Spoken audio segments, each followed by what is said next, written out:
Well, good afternoon. It's time to pull out the Blackstone again, and we are going to cook something different on the Blackstone today. And today we are doing pork chops. The pork chops we are doing are, as you can see, probably a good inch and an inch and a quarter thick. And it's the same with this one, and pretty much the same with this one.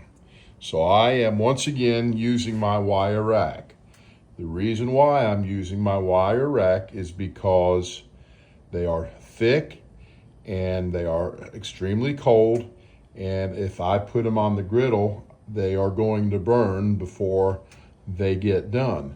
And I don't want them to burn, so I will cook them up to about 130 degrees, and then I will put a sear on mine. I will not put a sear on my wife's because she does not like sear. So we'll be checking back in just a little bit. All right, these pork chops have been cooking for about 8 minutes, and now I am going to flip them over because the internal temperature is right at about 110 degrees. And I definitely don't want to overcook them because pork chops are done at about 145 degrees. So we just flipped them over, and we will check back here in just a couple of minutes and we'll look at them again.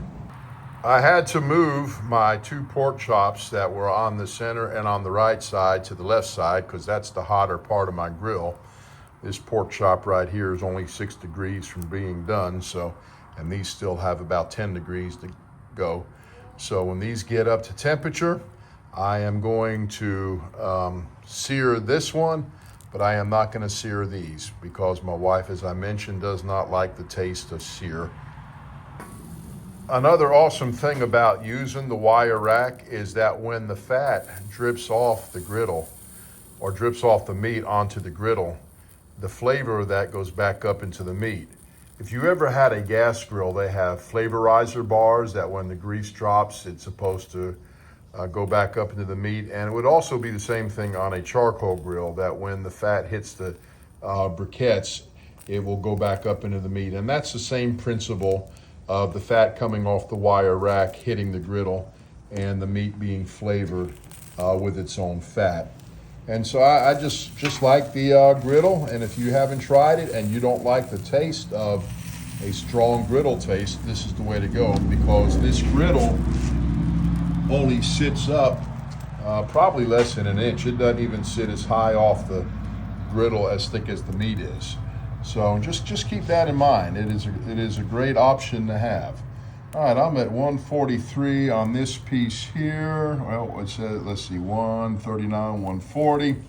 I am 138 here, and I am about 133 here. So we're just gonna keep a watch on this thing, and we're gonna let it roll for just a little bit longer. And we're gonna have some good pork chops and green beans tonight. Well, my pork chops are finished. They are at proper temperature. This one here, I have put a sear on. This one and this one, I just gave it just a light touch of the griddle, but they look delicious. They are nice and juicy. And tomorrow, I am going to be doing ribs on my Weber charcoal grill. Now, if I had a Halo grill, I would do it on the Blackstone, but since I don't, I'm gonna do my ribs on the Weber grill, and I'll be putting that on Facebook so you can see it as well. So thanks for watching. Leave any comments below. I love to hear from you. And just remember, there is no right way or no wrong way to cook. Whatever you enjoy.